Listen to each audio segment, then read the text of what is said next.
gentil organisateur.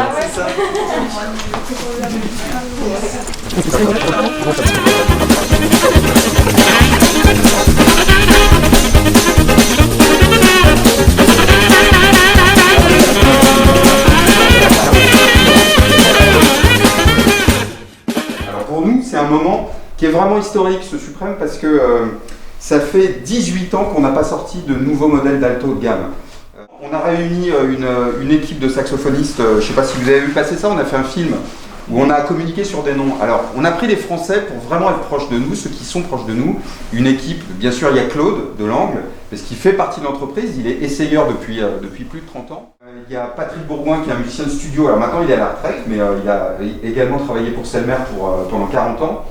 Vincent David, que vous connaissez, Philippe Geis, qui est prof du Conservatoire de Strasbourg, Christian Viette, qui est prof maintenant à Mulhouse et qui est soliste à la Garde républicaine, et deux jazzmen qui sont Baptiste Hervin, deux jazzmen très différents. Baptiste Hervin qui vient vraiment du bop, avec un son très rond, très timbré, vraiment dans la lignée des boppers, et un saxophoniste qui s'appelle Denis Guivarch qui joue un bec metal, du coffre, je crois, très ouvert, avec des anches en plastique, un son vraiment très différent, super timbré, donc vraiment des univers très très différents, et on a voulu réunir tout ce monde-là pour essayer de se mettre d'accord sur un instrument.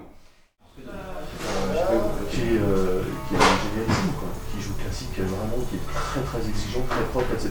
Et qui va faire un très classique. Il n'y a pas un son de saxophone, il y a autant de sons de saxophone qu'il y a de saxophonistes. Et donc l'enjeu de créer un nouveau modèle, c'est vraiment de pouvoir mettre au point un objet en métal, c'est un objet mécanique finalement, ça c'est pas du son, c'est juste du métal, qui va vous permettre, vous, de réaliser le son que vous avez dans l'oreille. Et déjà, encore faut-il savoir le déterminer, ce son.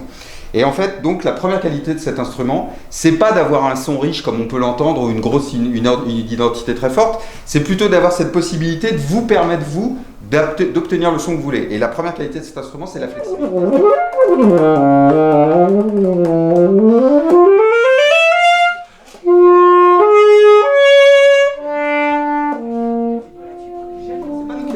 C'est un système qui existait déjà sur des vieux sax il y a très longtemps.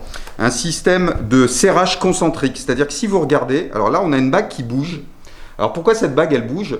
Parce qu'elle est désolidarisée de ce qu'on appelle l'emboîture. L'emboîture c'est la partie cylindrique qui va accueillir le bocal. Et donc ce serrage, cet endroit là qui est cylindrique où le bocal vient se mettre à l'intérieur, c'est toujours un peu délicat, c'est un coin un peu sensible. Ici on a une bascule articulée aussi qui nous permet d'avoir un passage entre do dièse, si bémol, si qui est hyper facile, qui est vraiment hyper, qui vous permet beaucoup de fiabilité et de souplesse. On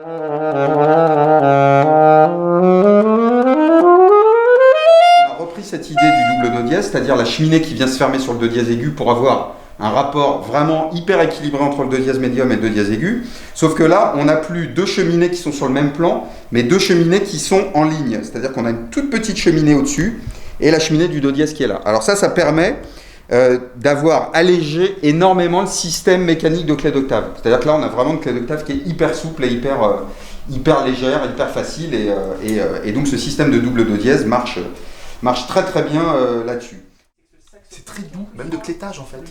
Je trouve que c'est super, c'est tendre. Voilà, donc je vous parlais de tout ce qu'on ne voit pas, c'est-à-dire le gros travail qui a été fait sur le changement de géométrie, notamment du bocal. Il y a eu un travail absolument énorme sur le bocal. Tout le réseau de cheminées, donc ce sont les trous, a été revu en termes de place, de position et de diamètre pour également respecter un équilibre justesse et richesse de timbre qui est particulier. Voilà.